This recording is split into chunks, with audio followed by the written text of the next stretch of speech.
Salah satu dari inisiatif adalah time schedule. Time schedule adalah kita harus mengatur waktu, kapan kita harus mengerjakan tugas, dan melakukan hal lainnya. Hal pertama yang harus kita lakukan dalam menjalani cara ini adalah kita itu harus niat kalau kita ingin mengerjakan suatu hal itu. Nah, inisiatif dalam menjalankan cara ini adalah kita bisa membuat alarm kapan kita mengerjakan ini dan kapan kita mengerjakan itu, atau kita bisa membuat tabel waktu-waktu yang kita tentukan untuk mengerjakan suatu hal. Oke, tips selanjutnya adalah kita harus berinisiatif dari mencari berbagai banyak sumber. Contohnya sumber yang pertama adalah dari buku pelajaran. Selain itu kita juga bisa mencari sumber dari buku-buku pelajaran yang lain. Nah, tips yang kedua adalah kita mencari sumber yaitu dari internet. Saran saya sih cari web yang itu yang ada di halaman Google pertama karena itu paling sering dikunjungi.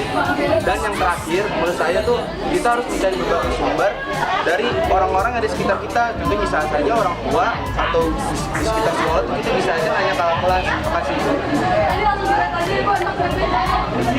Belajar istilah adalah belajar dengan bahasanya menjadi sedikit. Kita bisa lebih perhatian pada belajar dengan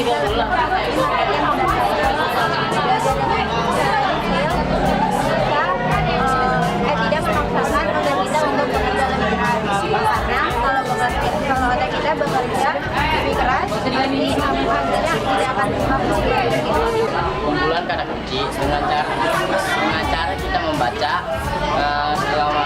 dengan kita membaca dari awal sampai akhir, dan selama kita membaca kita cari yang penting-pentingnya saja. Nah, habis itu kita tanda-tandai yang pentingnya, dan selama itu kita baca dan sudah selesai ditandain dan selesai. Oke, yang selanjutnya ada segera mengerjakan. Kenapa sih harus segera mengerjakan? Nah, kalian pasti pernah dong punya tugas, tapi kalau dikerjain terus nunda-nunda dan tugasnya itu jadi numpuk. Nah, pas kalian udah harus ngumpulin tugas itu, pasti kalian bakal nyari banyak alasan buat gak ngumpulin tugas. Jadi ada baiknya kalau dikasih tugas sama guru atau sama siapa itu, ada baiknya kalau langsung dikerjakan. Mind map adalah metode menuliskan poin-poin untuk merangkum tulisan yang sudah dijelaskan. Mind map itu lebih gampang untuk dihafalkan karena itu cuma merupakan poin-poin dan rangkuman dari penjelasan yang sudah kita tulis. Lalu mind map itu mendorong kita untuk menjalankan kreativitas kita, seperti apa desain-desain mind map yang akan kita tuliskan. Dan karena itu desainnya biasanya unik, mind map tuh jadi lebih gampang dihafalkan juga.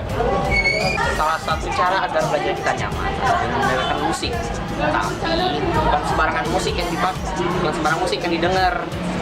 Harus ada satu jenis musik tertentu yang bisa membantu kita untuk belajar, yaitu musik klasik.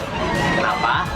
Karena musik klasik itu kesannya bikin menenangkan, gak kayak musik-musik lainnya. Dan juga saran saya, jangan mendengarkan musik klasik pakai headset.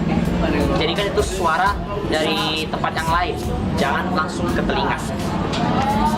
Nah, untuk yang mewarnai atau bagian itu sih cara kalian aja, gimana caranya yang namanya textbook itu biar nggak ngebosenin, bisa dengan distabiloin warna atau dihias apalagi kalau yang suka gambar dikasih gambar anime atau apapun itu bisa.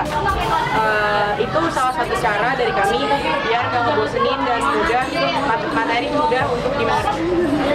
Salah satu cara belajar yang inovatif adalah e-learning. E-learning itu sendiri adalah cara belajar dengan menggunakan teknologi masa kini yang dibuat sedemikian rupa untuk memudahkan kita belajar.